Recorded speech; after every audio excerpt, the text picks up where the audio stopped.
امشب میخوام یه مقداری برای مهدی گریه کنیم، خیلی بیکسه.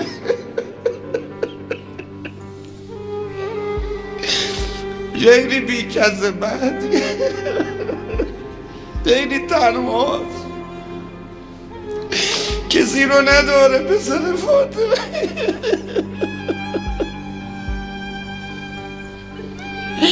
خیلی دلم سوخت.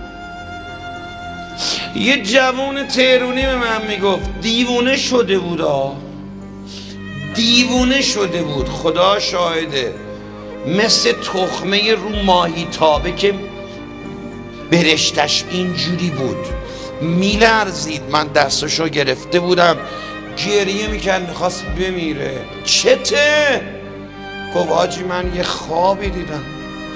گفت چند شب پیش خواب دیدم صدا آیفون خونمون بلند شد، گوشی رو برداشتم، رو صفحه آیفون منزلمون یه سید روحانی جوانی رو دیدم، اینقدر خوشگل بود، نورانی بود.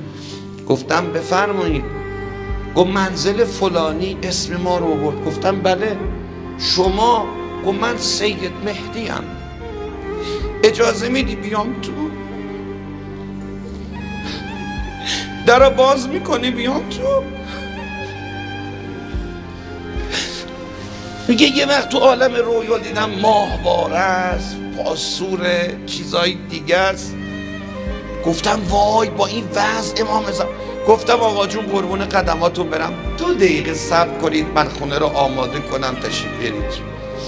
گوشی رو گذاشتم و خونه رو هرچی دستم بود که میدونستم مهدی پسند نیست، همه رو جمع کردم ریختم توی انباری تو زیر زمینی جایی، دویدم دم در خونه، دیدم آقا نیست، از کوچه ما داره میره بیرون، آماده باشید.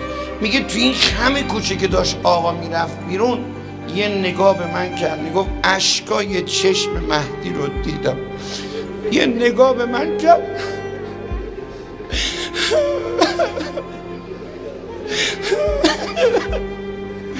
گفت خدایا در خونه تک تکشون رو زدم، یه نفر منو رام نداد.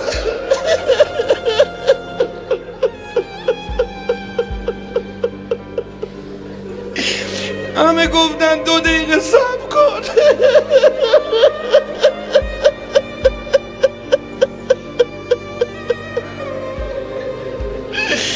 کسی منو رام نداد.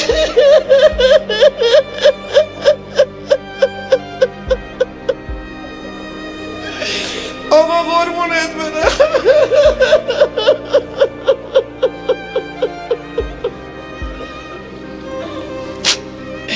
ای آقای بیکس، ای آقای تنها، رو کدومای ما میتونی حساب باز کنی؟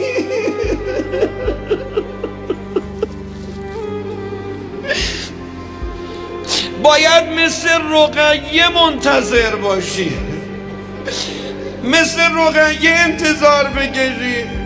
هی میگم عمه من آب نمیخوام، من بابام حسین رو میخوام، عمه من برا شکمم گریه نمی کنم. اما وقتی سر بریده امام زمان شدیم، یه وقتی در سر یه طرف بگو یا حسین.